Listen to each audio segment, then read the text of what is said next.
Welcome back to the deep dive.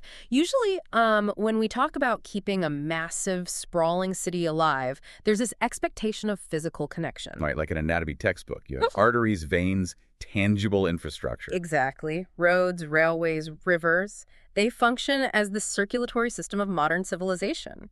It's grounded, solid. I mean, if a planner wants to bring 1,000 tons of coal into a city, they put it on a heavy freight train. Yeah, the train rolls in on steel tracks, unloads, and rolls out. Planners rely entirely on that tether to the earth. Right. The entire history of urban logistics up until the mid-20th century was based on friction. Wheels on roads, holes displacing water, steel wheels on rails. A city is basically a massive stationary organism that needs thousands of tons of material dragged across the earth and fed into it every single day. Exactly. So when you remove the surface of the Earth from the equation, you are looking at a logistical void. Which brings us to the summer of 1948 in Germany. Someone takes a geopolitical scowl and just severs every single one of those arteries leading into the western sectors of Berlin. A completely unprecedented scenario in human history. Truly, I want you, the listener, to imagine you have roughly 2.8 million people living in the western sectors of a ruined city. This population has already been devastated by the Second World War. Their apartment buildings are rubble, their infrastructure is shattered. They desperately need food and medicine to survive. They need coal to generate power and stay warm. But the land is blocked, the rivers are blocked, the only legal way in is through the sky. To fully grasp the terrifying reality of that blockade, we really have to look at the geographical anomaly of Berlin itself. After the war, Germany was carved into occupation zones, right? Right, the American, British, French, and Soviet zones. Yeah. But Berlin was the capital, so it was also carved up into 4 sectors. The massive problem for the Western Allies was that Berlin was located 100 miles deep inside the Soviet-controlled eastern zone of Germany. 100 miles, so West Berlin was quite literally an island of Western ideology floating in a sea of Soviet military control. Exactly. And tensions had been steadily rising. The immediate flashpoint was currency. The Western Allies wanted to introduce a new, stable currency, the Deutschmark. Right, to curb the severe inflation. People were literally using cigarettes as money because the old Reichsmark was just so worthless. Yeah, cigarette currency. But the Soviets vehemently opposed this new Deutschmark. They viewed it as an aggressive unilateral move that undermined their own economic strategies for a unified Soviet-leaning Germany. So they introduced their own currency, the East German mark. And that currency dispute was the spark that ignited the siege. On June 24, 1948, the Soviet military command issued an order halting all rail, road, and barge traffic into the western-controlled sectors of Berlin. And the official reason they gave was so flimsy, technical difficulties with the railways and bridges. Right. Furthermore, they cut electricity to the western areas from the surrounding grid. They reduced power to just 2 hours a day, citing severe shortages of electric current. The land and water routes were sealed completely shut. So let's unpack the math of that moment. Because when we hear the word airlift, the mental image is usually, I don't know, a few rugged transport planes dropping some wooden crates out the back door in an emergency. Yeah, a temporary stopgap. Exactly. But keeping a major industrial city alive indefinitely, solely by air, is a totally different universe of problem. What was the actual mathematical reality of keeping the city alive on day one? The initial calculations by military logisticians are just staggering, especially when you consider the aviation technology of 1948. Oh, absolutely. The absolute minimum baseline estimate was that West Berlin required 3,475 tons of supplies every single day, just to prevent mass starvation and total societal collapse. Wait, 3,475 tons every 24 hours just to survive the summer? Yeah, and that number only went up.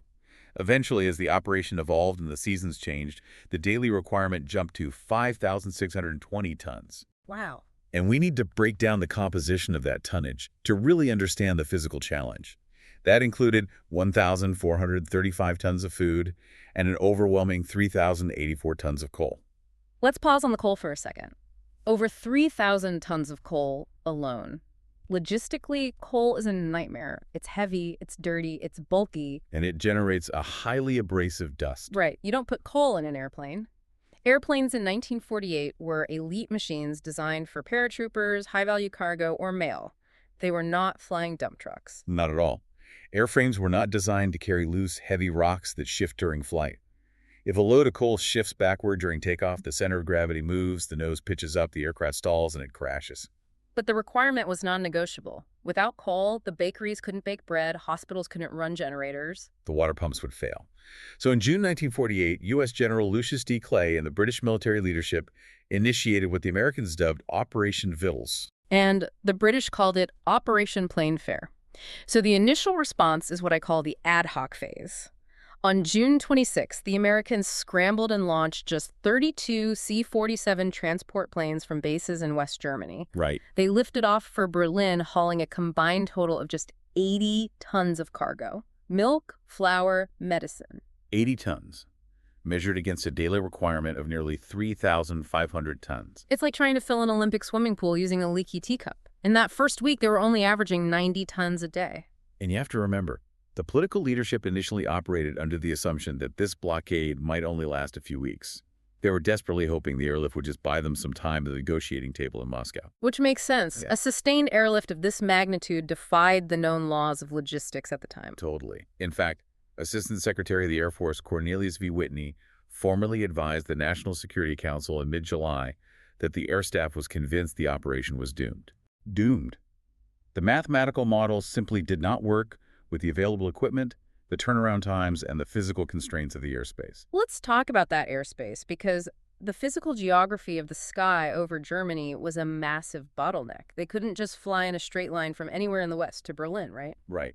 Back in 1945, an agreement approved by the Allied Control Council guaranteed the Western Allies access to Berlin via 3 very specific, legally defined air corridors. And how wide were these corridors? Strictly 20 miles wide. Any aircraft straying outside those invisible boundaries into Soviet airspace risked being shot down. Which could literally trigger World War III. 20 miles sounds spacious if you're driving a car on an empty highway, but for heavy aircraft in poor weather? With crude 1940s navigation, it is an incredibly narrow, claustrophobic tunnel. So how did they manage the flow? The traffic was eventually organized into a strict one-way system to manage the density. The British flew southeast from the Hamburg area through the northern corridor into Berlin. The Americans flew northeast from bases like Rhein-Main and Wiesbaden through the southern corridor. And then to get out. After unloading in Berlin, both American and British aircraft returned to West Germany by flying straight west out of the center corridor. So you have this terrifying funnel effect with all these planes converging on a tiny island of airspace in a 20-mile wide tube. Exactly. So the real question becomes, how do you bridge the gap between 90 tons a day and thousands of tons a day? The leaky teacup approach was going to result in the starvation of nearly 3 million people. The transition from that chaotic ad hoc phase to a viable lifeline required a complete paradigm shift. And that shift was, well, violently forced into existence by Major General William H. Tunner. Yes, known throughout the military as Willie the Whip. That's him.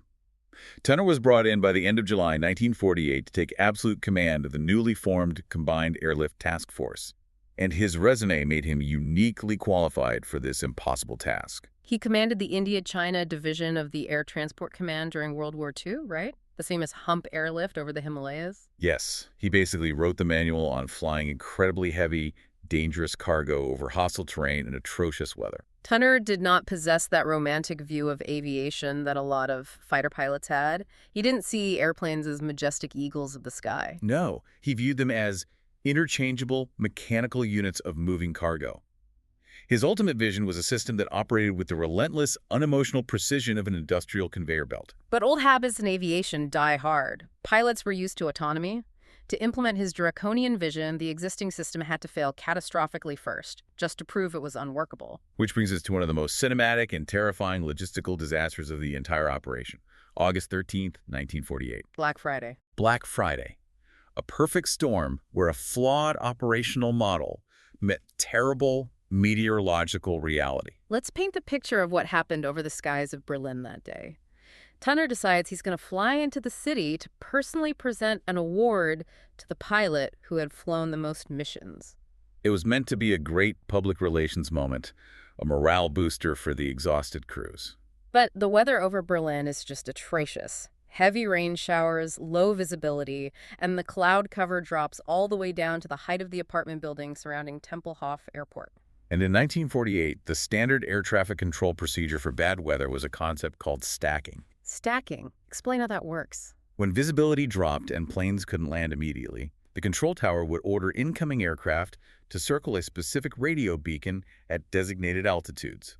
They would build a physical stack of circling planes. Okay. As the bottom plane finally found a break in the clouds and landed, every other plane in the stack would drop down one level. It's the equivalent of cars circling a city block waiting for a parking space, except these vehicles are moving at 150 miles an hour. Carrying tons of explosive fuel and heavy cargo in zero visibility inside a cloud. And the critical failure point on Black Friday was the relentless volume, wasn't it? Planes were arriving from the entry corridors every 3 minutes. Yes.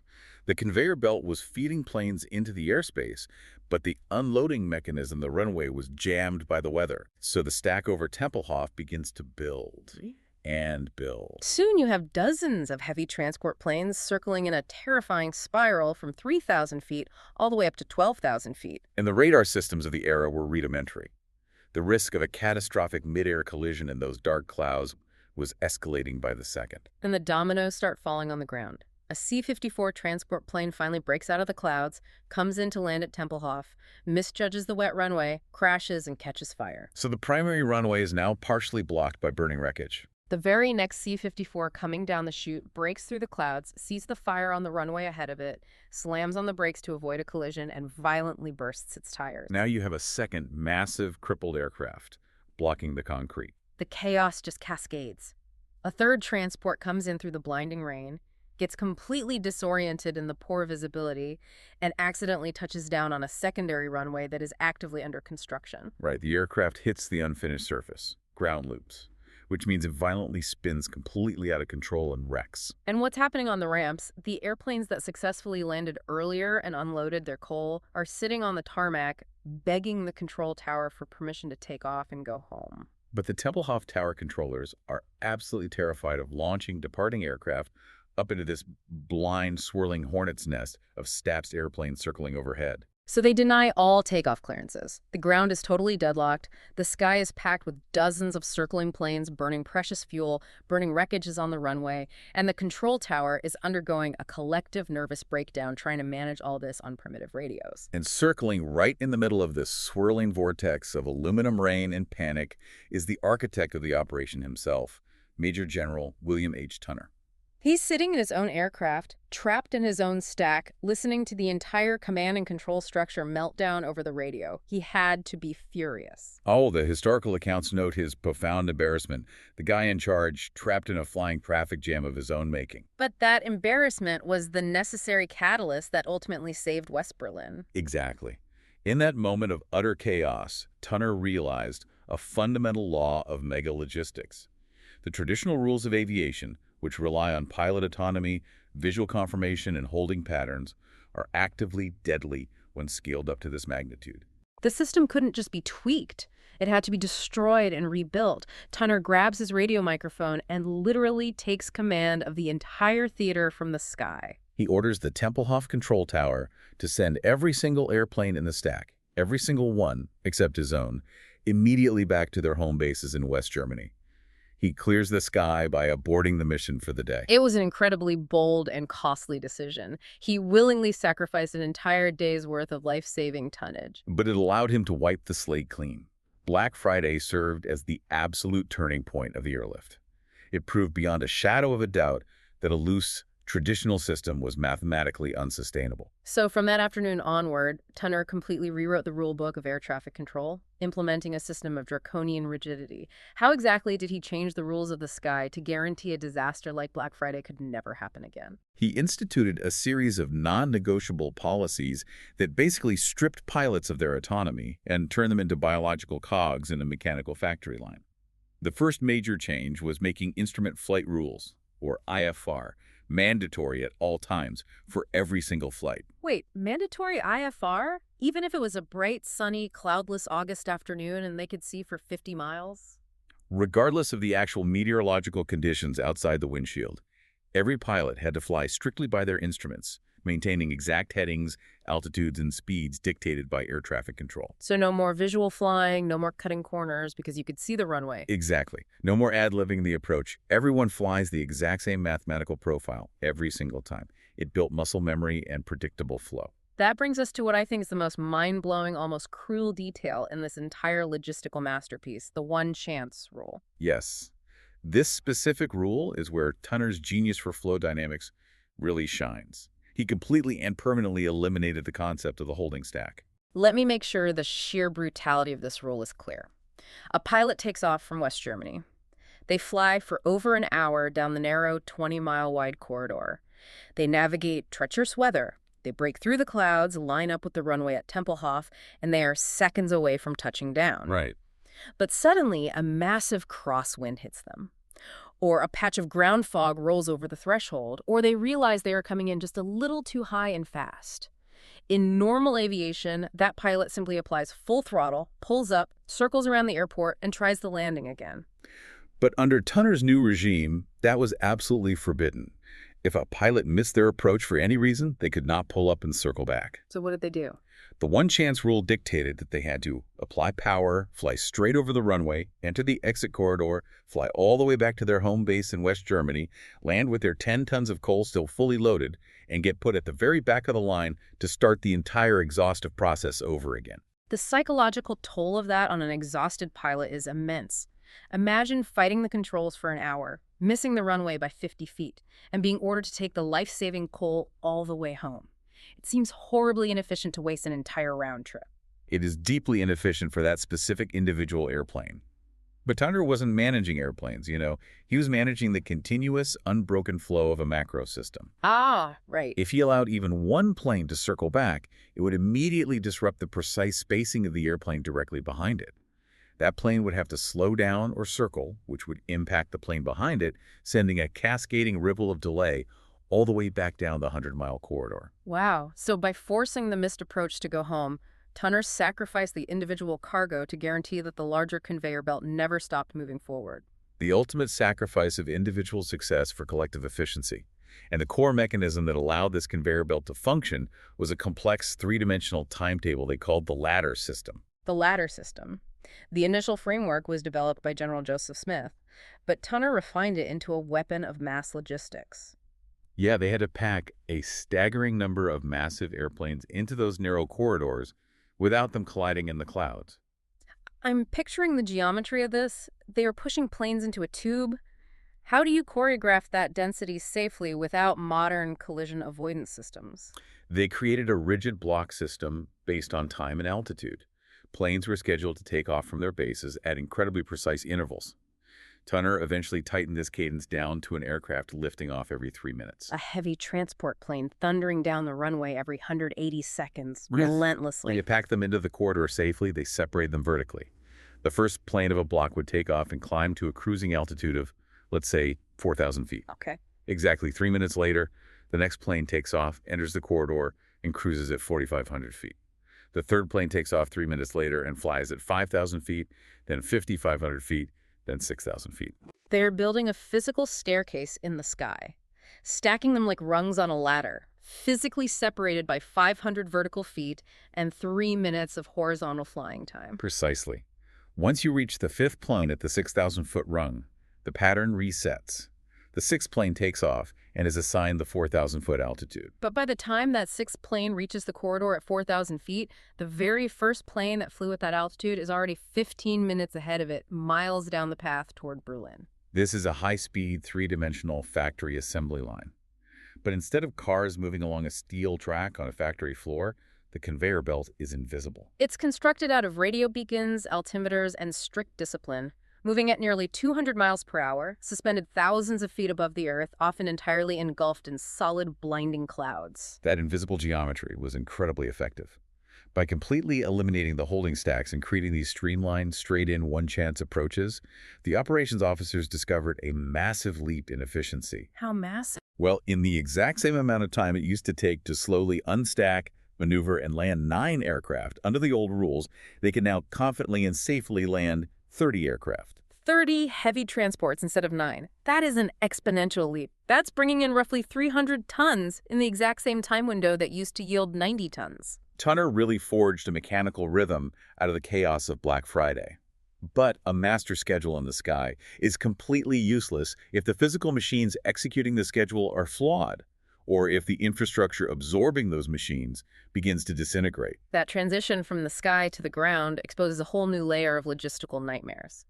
Let's examine the machines themselves. The initial workhorse of the airlift was the C-47 Skytrain, the military version of the legendary DC-3 passenger plane. Right, the C-47 was a famous, reliable aircraft. It dropped the paratroopers into Normandy. It won the war. But it was fundamentally flawed for the specific mechanics of this high-volume cargo mission. Why is that? A standard C-47 had a maximum payload capacity of about 3.5 tons. And more importantly, from an engineering standpoint, it was a tail dragger. Let's explain what that means physically for the people on the ground. A tail dragger has two massive main landing gear wheels under the wings and one tiny little wheel all the way back under the tail. So when the plane is parked on the tarmac, the nose is pointing up at the sky, and the entire fuselage is tilted backward at a steep angle. Right. So put yourself in the shoes of an exhausted, starving civilian worker in Berlin. You are tasked with unloading 3.5 tons of 100-pound sacks of coal from a C-47. You back your truck up to the cargo door on the side of the plane. But because the floor of the aircraft is sloped like a steep hill, you cannot just drag the sacks out. You are physically fighting gravity, hauling heavy, awkward dead weight up an inclined, slippery aluminum floor covered in abrasive coal dust for every single sack you move. It was brutal, exhausting labor, and most importantly for Tunner's conveyor belt, it was agonizingly slow. Tunner calculates the metrics and realizes a horrific inefficiency.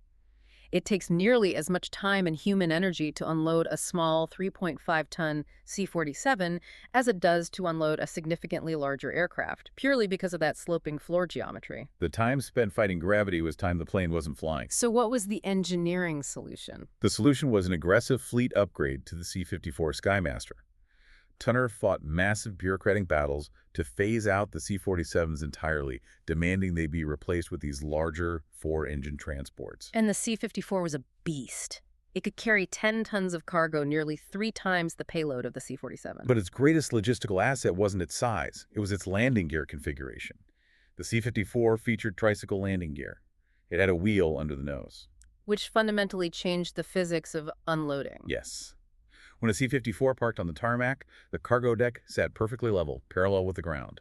A flatbed truck could back right up flush to the cargo door, and workers could quickly slide the heavy cargo straight across the flat surface, straight into the truck. It eliminated the gravity penalty. It was a logistical holy grail for rapid turnarounds. By the autumn of 1948, the American fleet had transitioned almost entirely to the larger flat-floor Skymasters. It wasn't just the Americans optimizing their fleet, though. The British were incredibly resourceful, pulling in every viable airframe they could find. Avro Yorks, Handley Page Hastings. But there is a detail about the British fleet that is absolutely fascinating, a brilliant piece of vehicular adaptation.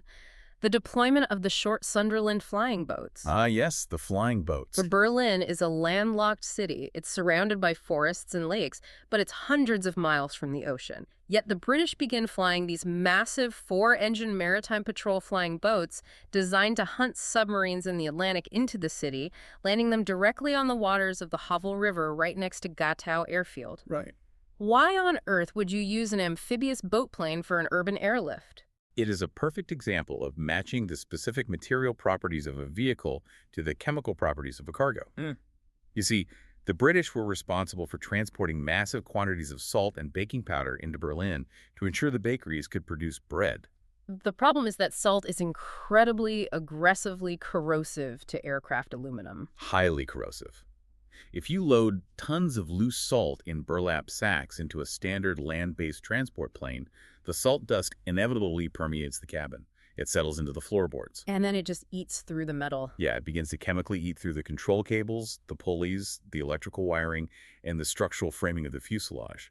It creates a massive hidden safety hazard that could cause a plane to break apart in midair weeks later.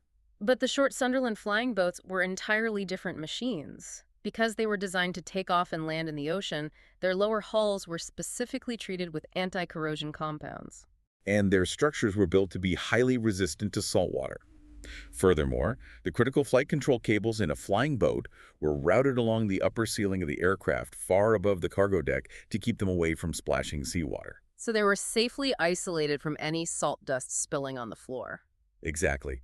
The Sunderlands were perfectly pre-engineered by their maritime nature to safely haul the most chemically dangerous cargo of the airlift. It's a stunning repurposing of existing technology. So the fleet is optimized. The flat-floor C-54s are hauling the coal, the flying boats are hauling the salt. But this massive upgrade in weight and volume created a catastrophic secondary crisis beneath the wheels of these massive new planes.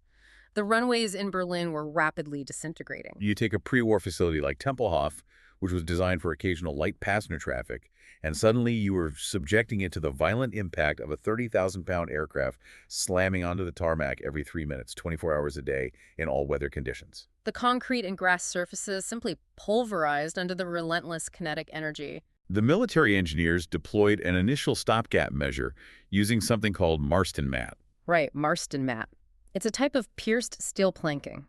Imagine heavy steel sheets with holes punched in them to reduce weight, which interlock together to form a temporary rigid surface. The engineers laid thousands of these steel planks over a leveled base of packed sand to create temporary runways. But even the heavy steel was failing under the brutal rhythm of the C-54s, right? Oh, absolutely. The sheer weight and braking force of the massive planes caused the steel planks to violently shift, snap, and buckle. The sand base underneath would get blown away by the prop wash or pounded out of shape by the impacts. It became a desperate, ongoing battle against physics. Maintaining those steel and sand runways required hundreds of local Berlin laborers. They were stationed along the edges of the active runway. And during the brief, terrifying 3-minute windows between the landing of one heavy transport and the arrival of the next, these crews would sprint out onto the active runway. They would frantically shovel tons of fresh sand under the buckling steel planks, trying to level the surface, pack it down, and cushion the impacts to keep the metal from shattering. Then they would have to run for their lives to clear the runway before the next 4-engine C-54 roared out of the clouds and touched down exactly where they were standing seconds earlier. It was incredibly dangerous, terrifying work, but it was the absolute only way to keep the runway viable for one more landing, one more load of coal.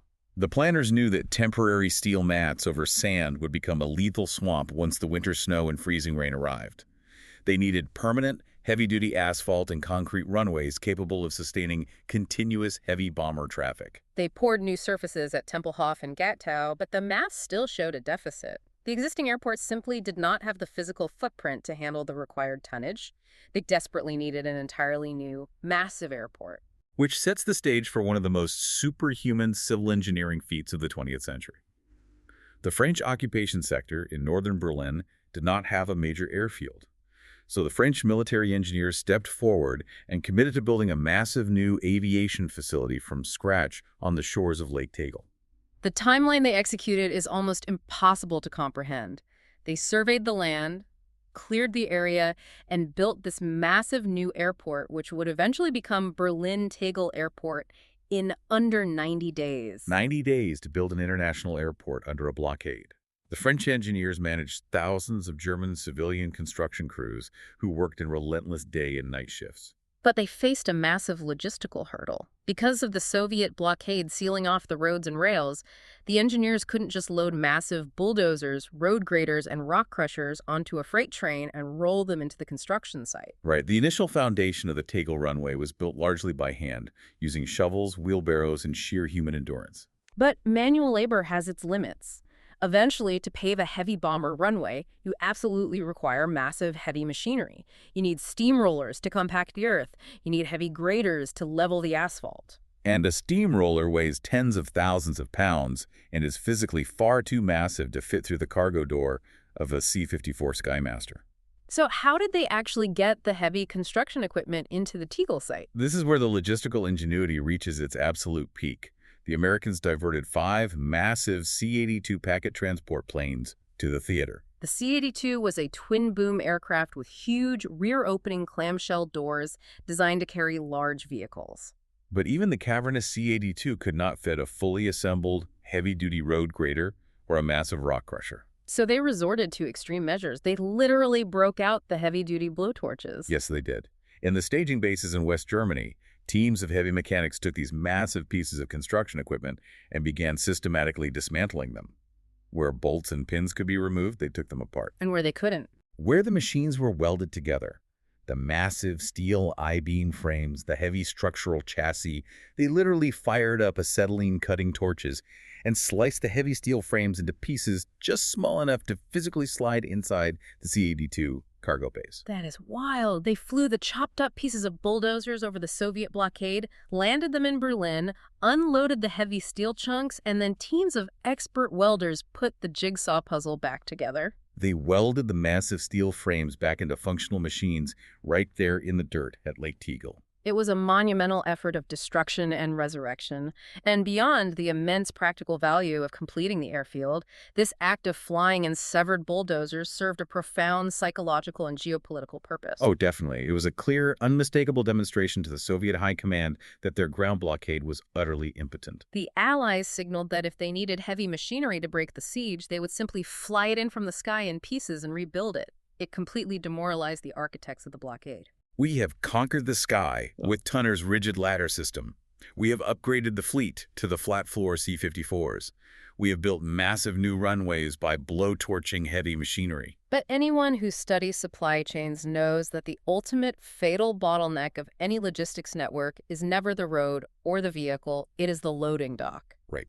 A perfect 3-minute flight schedule is completely worthless if a massive aircraft lands, taxis to the ramp, and then sits idle for 2 hours waiting to be unloaded. General Tunner's entire philosophy was based on the premise that an aircraft only generates value, only saves lives, when its wheels are up and it is moving through the air. Any time spent sitting on the concrete is dead time. This brings us to the ground game. And this is the moment where the narrative shifts. The people of Berlin transition from being passive, starving victims of a geopolitical siege into highly active, vital participants in their own survival. The Allied military simply did not possess the thousands of personnel required to manually unload over 5,000 tons of cargo every single day, so they turned to the local population. German civilians, men and women, were hired by the thousands to form the backbone of the unloading crews, the runway repair teams, and the maintenance staff. And how were they compensated for this backbreaking labor? They weren't just paid in increasingly volatile currency. They were paid in the absolute most valuable commodity in a blockaded, ruined city, calories. Yes, calories. They were given additional food rations, usually a hot, high-calorie meal during their shift, in exchange for their labor. And we must consider the physiological reality of these workers. These were people living on meager civilian rations, often consuming fewer than 1,500 calories a day, suffering from years of wartime deprivation. Yet, they formed teams that became incredibly, almost miraculously efficient in moving massive weight. It evolved into a matter of intense civic pride and fierce competition among the crews.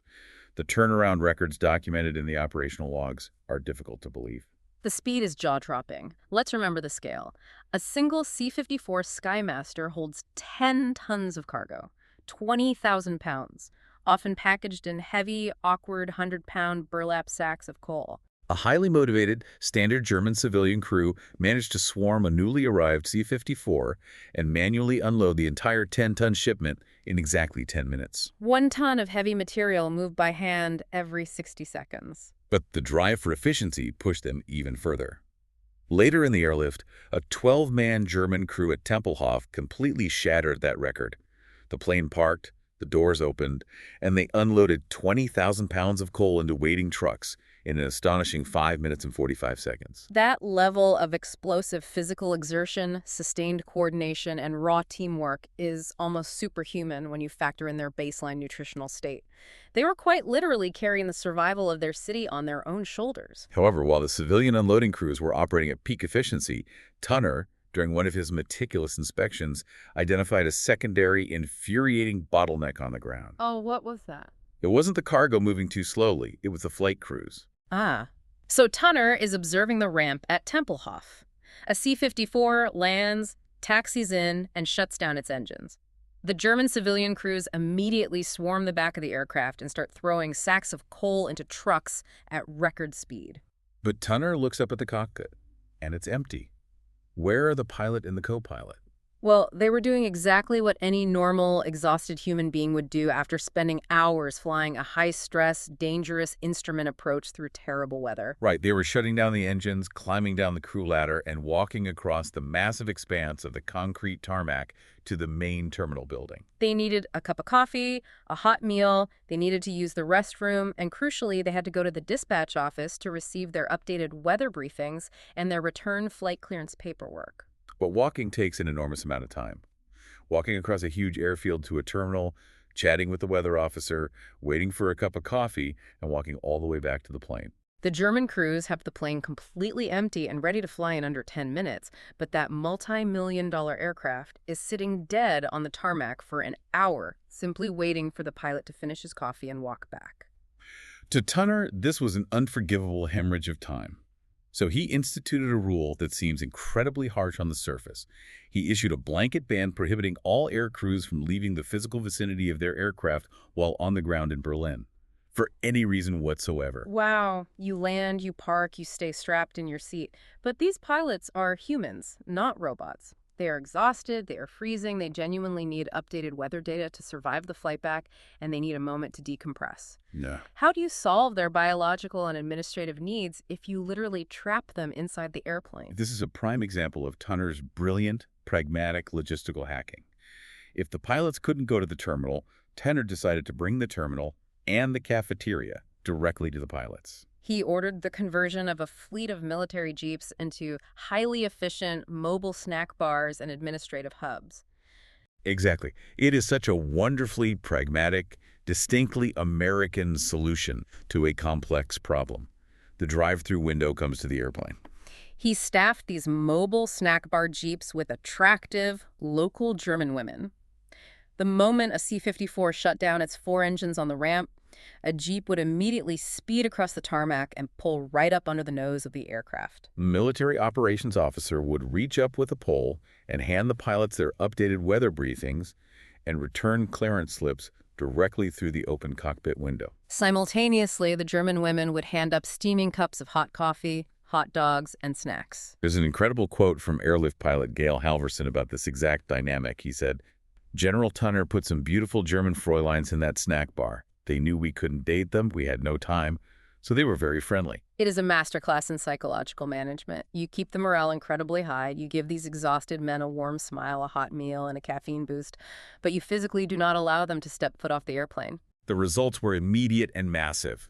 With the cargo being stripped out of the back in minutes by the German crews and the administrative paperwork and biological needs of the flight crew being handled simultaneously at the nose of the aircraft, the total ground turnaround time plummeted. From the moment the propeller stopped spinning to the moment they fired up again for the return flight, the time was reduced to an astonishing 30 minutes. 30 minutes.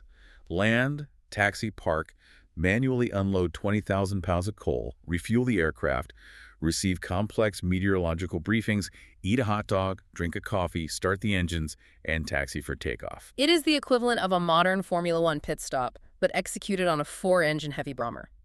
By the end of August 1948, this pit stop mentality and the rigid skyladder were generating massive dividends. The airlift was definitively succeeding. They were launching over 1,500 flights a day and consistently delivering more than 4,500 tons of cargo. They were comfortably beating the baseline daily requirement. But in the world of logistics, triumph is always temporary. You can engineer the perfect system, you can have every human and machine operating at maximum efficiency, but your supply chain remains fundamentally at the mercy of the natural environment. And as the warm summer days faded into a crisp autumn, the Allied planners looked at the calendar and saw a massive existential threat approaching rapidly. The arrival of the German winter, the ultimate stress test of the entire operation. The stakes here are almost impossible to overstate. The initial calculations of needing around 4,500 tons a day were predicated on mild summer weather. People don't need to intensely heat their shattered Graph D apartment buildings in July. But the winters in Berlin are brutally, dangerously cold. And to keep the population alive through a freezing winter, the requirements for heating fuel surged exponentially. How much more did they need to fly in? The cargo demand spiked dramatically. Planners realized that to maintain the city's survival through the freezing temperatures, they needed to fly in an additional 6,000 tons of coal every single day. Just for winter. Just for winter. layered entirely on top of the already massive baseline requirements for food and essential medical supplies. The requirement almost doubled precisely at the moment when the atmospheric conditions became the most lethal for aviation. And the winter of 1948 into 1949 was not a mild season. No, meteorological records confirm it was one of the most severe winters Europe had seen in decades. We are talking about dense, impenetrable fog that would settle over the city for days, ceilings that dropped to zero, freezing rain that coated the wings of the aircraft in heavy ice, destroying their aerodynamic lift, blinding snowstorms that erased the runways. This is where Tunner's early draconian mandate for mandatory instrument flight rules really saved the operation. Because they'd been practicing blind flying in perfect weather for months, the crews had the deep muscle memory required when the visibility actually dropped to zero. But blind flying requires absolute trust in the data. The Allies had to mobilize massive resources to master the weather forecasting. You cannot just launch a C-54 into a blinding snowstorm and hope the pilot figures it out. Right, you need highly granular, real-time data about exactly what the clouds are doing over the threshold of the runway at Tempelhof. So what did they do? The Allied meteorological teams executed a massive intelligence gathering operation. They pulled together 40 years of historical weather data from the region to build highly complex predictive models. Wow, 40 years of data. Yeah, they established remote weather tracking stations across the Arctic Circle and deployed weather ships into the Atlantic Ocean to track the massive winter fronts days before they hit Germany. They even assigned a dedicated radio operator to fly in every 7th transport plane, tasked solely with broadcasting real-time atmospheric conditions from inside the air corridors back to the central planners. Exactly.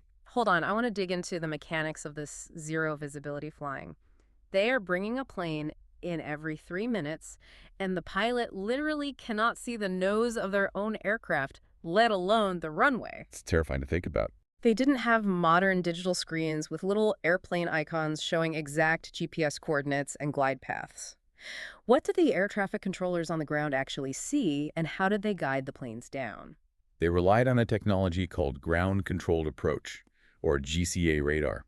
It was incredibly labor-intensive. The air traffic controllers sat in a darkened room staring at raw analog radar returns on cathode ray tubes. Like those old glowing green screens. Exactly. They watched two primary scopes. One scope showed the azimuth, the left and right alignment of the aircraft relative to the runway center line. The second scope showed the elevation, the vertical glide path of the aircraft as it descended. So they are staring at these glowing green blobs on a screen. How does that translate to the pilot in the cockpit?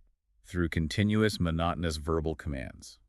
The GCA controller would lock onto a specific aircraft and begin a relentless, unbroken stream of radio chatter. Like what? Things like, you are 50 feet above glide path, adjust your rate of descent. You are drifting slightly left of center line, steer right heading 090.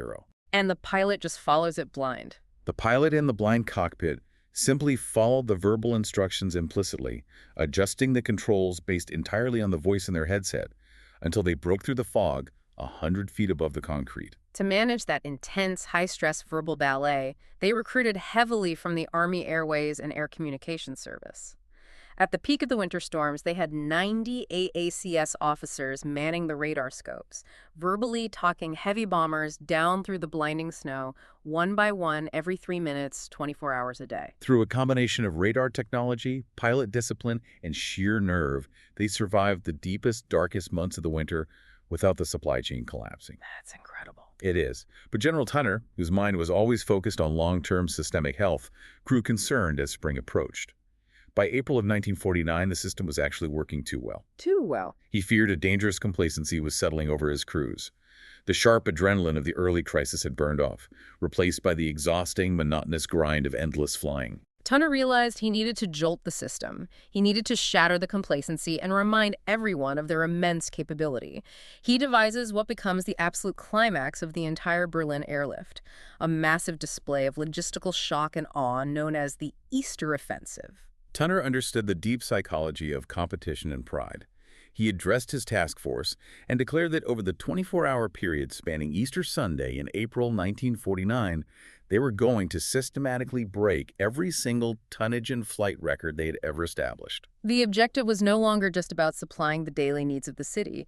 It was about projecting overwhelming, undeniable logistical supremacy to the Soviet Union. To maximize flow for this 24-hour sprint, he engineered the variables perfectly. They weren't going to waste time dealing with mixed loads of awkward medical supplies, fragile liquid containers, or sacks of flour. The directive was simple and brutal. For exactly 24 hours, the entire fleet flies nothing but coal. The preparation was intense.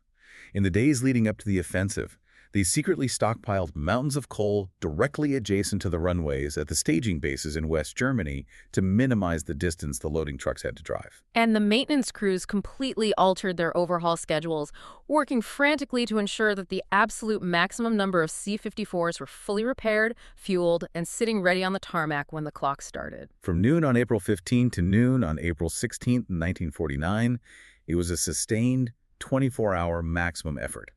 The conveyor belt was cranked to its absolute limit. Let's look at the final mathematical results of the Easter offensive. The statistics achieved in that window remain awe-inspiring. Over that single 24-hour period, the air crews and ground teams worked in a synchronized frenzy to deliver an astonishing 12,941 tons of coal into Berlin. Nearly 13,000 tons delivered from the sky in a single day. To move that sheer volume of mass required 1,383 individual flights. Consider the density of the air traffic. And most remarkably, amidst all that extreme pressure, the fatigue, and the relentless pace, there was not a single crash or accident. The math on 1,383 flights in 24 hours is staggering. That equates to nearly one heavy transport airplane touching down on a runway in Berlin every single minute, day and night, without a single failure. The geopolitical shockwave of that achievement was immediate and profound. A few days later, on April 21, the logisticians calculated a monumental milestone. The tonnage of supplies being flown into the city by air actually exceeded the peak volume that had previously been brought in by the freight trains before the blockade even began. That is the ultimate logistical mic drop. The Allies unequivocally proved that an airlift wasn't just a desperate survival mechanism. It had actually evolved into a superior, higher-volume supply chain than the Soviet-controlled railway network it replaced. The Soviet High Command looked at the numbers and realized their strategy of starvation was fundamentally mathematically broken. The Easter offensive shattered Soviet resolve. They recognized the futility of continuing the siege.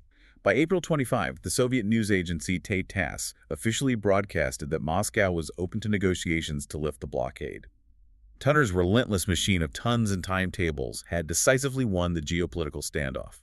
It is an incredible triumph of systems engineering. But as we look at the broader impact of this event, I want to pivot the conversation slightly. We have been deeply focused on the macro logistics, the physical calories of flour, the thermal units of coal, the scheduling of radar paths. Right. But surviving a protracted siege requires more than just biological sustenance. You can keep a human body functioning with food and heat, but keeping a massive society from psychologically breaking under the pressure of a hostile siege requires the logistics of hope. The psychological warfare campaign waged alongside the physical blockade was intense and sophisticated. The Soviets utilized powerful radio transmitters to constantly broadcast propaganda into West Berlin. They told the citizens that the Western Allies would inevitably grow tired of the expense and abandon them. They offered a very tempting deal. Any West Berliner who walked across the border into the Soviet sector and registered their ration card would immediately receive fresh, free food and coal. And the overwhelming majority of West Berliners fiercely refused. They chose to freeze in dark apartments and subsist on meager, dehydrated rations rather than cross the line and submit to Soviet control. But to maintain that level of collective defiance, a population needs a reason to hold out. They need a symbol of connection. And the most powerful symbol of the entire airlift didn't come from a general or a strategic planner. It emerged from an entirely rogue, unauthorized micro-logistical operation initiated by one young American pilot. Yes, the story of Lieutenant Gale Halvorsen is essential to understanding the emotional core of the airlift. In July 1948, early in the operation, Halvorsen lands his C-54 at Tempelhof. During his brief turnaround time, he walks over to the chain-link perimeter fence at the end of the runway, where a large crowd of German children is gathered, watching the massive planes thunder overhead. Keep in mind the lived reality of these kids. They have spent their entire conscious lives surrounded by war, bombing raids, rubble, and now a starvation blockade. Luxuries like candy, chocolate, or sweet treats simply did not exist in their universe. They were mythological. Halverson strikes up a conversation with the kids through the fence. He is struck by their demeanor. They aren't begging, they aren't clamoring or fighting. They are simply fascinated by the machinery. He searches his flight suit pockets, wanting to give them something, but all he finds are two single sticks of Wrigley's double mint gum. He breaks the sticks in half and passes the four pieces through the chain link. The reaction of those children alters the course of his life. The kids who received a small piece of gum meticulously shared it with the others, but what shattered Halverson was the reaction of the children who didn't get any. They didn't complain. They simply asked for the foil wrappers so they could hold them to their noses and smell the peppermint aroma. Deeply moved by their stoicism, Halverson promises the children that the next time he flies a route into Tempelhof, he will bring enough candy to drop out of the airplane for all of them. One of the kids astutely points out the logistical flaw, asking, "There are massive airplanes landing every 3 minutes. How will we know which airplane is yours?" And Halverson replies, "I'll wiggle my wings as I approach." True to his promise, the very next day, as he aligns his C-54 with the Tempelhof runway, he violently rocks the heavy bomber back and forth, wiggling the wings. Then he pushes a handful of chocolate bars down the emergency flare chute located behind the cockpit. But he applied a touch of engineering to the drop. He knew a solid block of chocolate falling from a moving aircraft could seriously injure a child on the ground. So he meticulously tied the candy bars to tiny parachutes he fashioned out of white cloth handkerchiefs and string, ensuring they floated gently down to the waiting crowd. It began as this deeply personal, small-scale gesture. But it exploded in scale. He kept dropping candy, flight after flight. Soon, a massive influx of mail began arriving at the base operations center at Tempelhof. Letters written by German children addressed to Uncle Wiggly Wings, the Chocolate Uncle, and the Chocolate Flyer. In any rigid military structure, executing an unauthorized rogue operation that involves throwing debris out of an aircraft over a populated area is usually a fast track to a court-martial. When a journalist eventually caught the story and published it, Halverson's immediate commanding officer was absolutely furious. But when the reports reached General Tunner, the strict, relentless architect of efficiency, his reaction was entirely unexpected. Tunner immediately recognized the immense strategic and propaganda value of the gesture.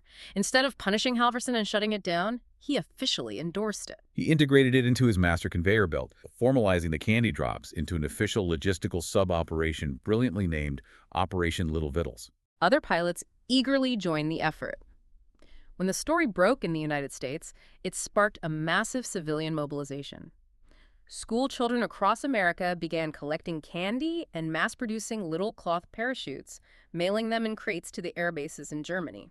Major American candy manufacturers donated literal tons of chocolate and chewing gum to the cause. By the time the blockade ended, the pilots of Operation Little Vittles had dropped over 3 tons of candy out of the sky onto the ruined city.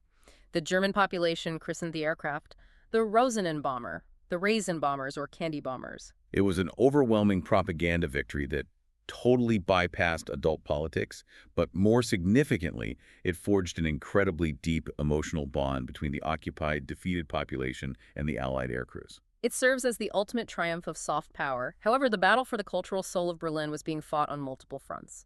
The Soviets recognized the psychological impact and launched their own massive cultural offensive to win the hearts and minds of the city. The cultural contrast is fascinating.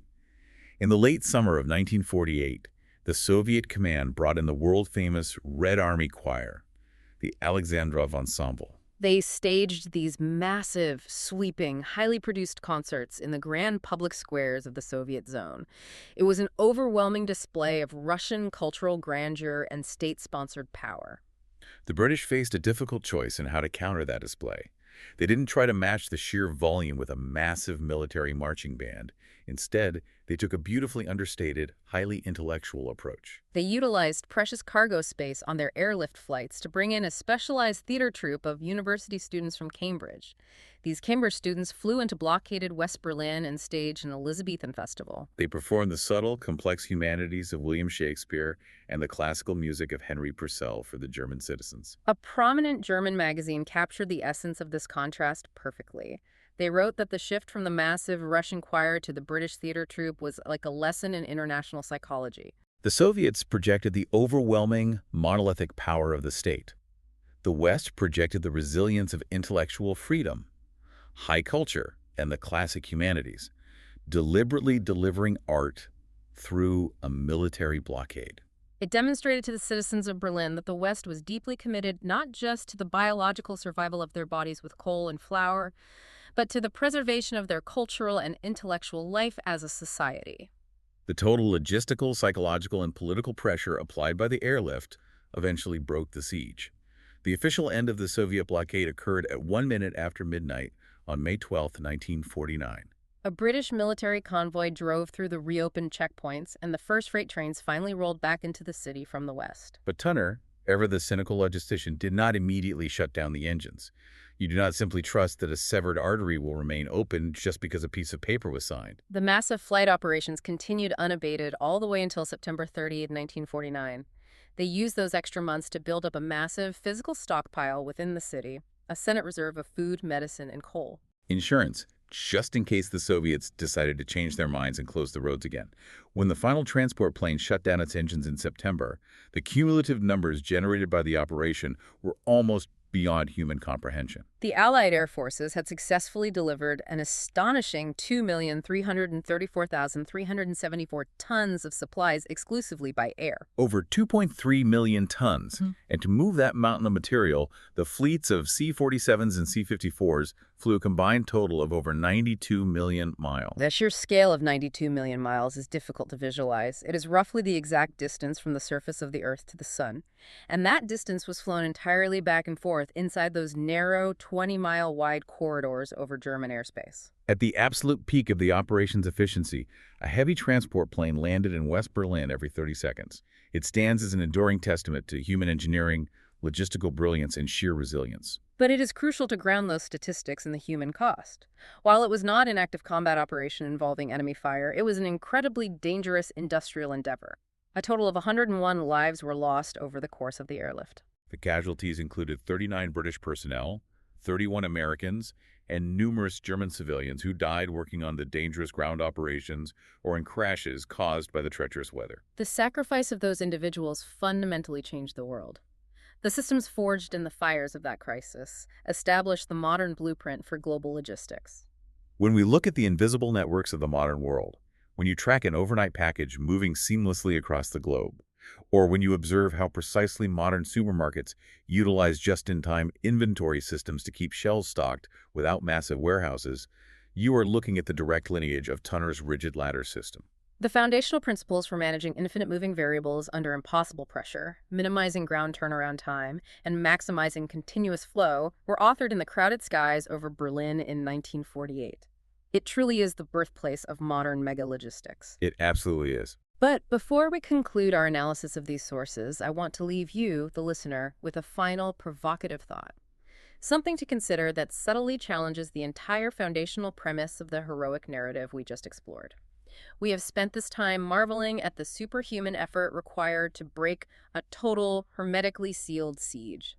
But historical analysis from experts like Joseph Pearson reveals a fascinating truth. The blockade was not actually a solid, impenetrable wall. That is a vital, complicating nuance to the history. The borders between East and West Berlin and the borders separating the city from the surrounding Soviet-controlled countryside were actually highly porous for individual pedestrians. Throughout the duration of the entire airlift, records indicate that nearly 500,000 tons of various goods came into the western sectors directly from the Soviet zone. The underground subway system, the U-Bahn, and the elevated trains, the S-Bahn, never stopped running back and forth between the east and west sectors. West Berliners frequently rode the trains or walked eastward into the Soviet sector or the surrounding countryside to actively forage for food, to barter their belongings with farmers, or to engage in the sprawling, dangerous black markets. They even purchased daily necessities from Soviet-sanctioned free shops, deliberately set up to lure them over. It raises a profound philosophical and historical question about the true nature of the crisis. It is absolutely true that the heavy industrial arteries, the freight trains, and the massive barge canals required to move millions of tons of coal were definitively severed. But the microcapillaries of the city, the everyday, relentless movement of average citizens subverting the geopolitical rules to ensure their own survival, remain remarkably active and open. How does knowing that the people of Berlin were actively moving back and forth through the so-called total blockade change our understanding of this legendary historical event? Was it purely a triumph of massive military aircraft dropping salvation from the sky, or was it equally a triumph of everyday, gritty civilian subversion on the ground? It makes the neat, heroic narrative a little messier, but honestly, it makes the reality of the history far more complex and human. The grand logistics of the sky saved the city's power grid, but the micro-logistics of the people saved themselves. Until next time, thanks for diving deep with us.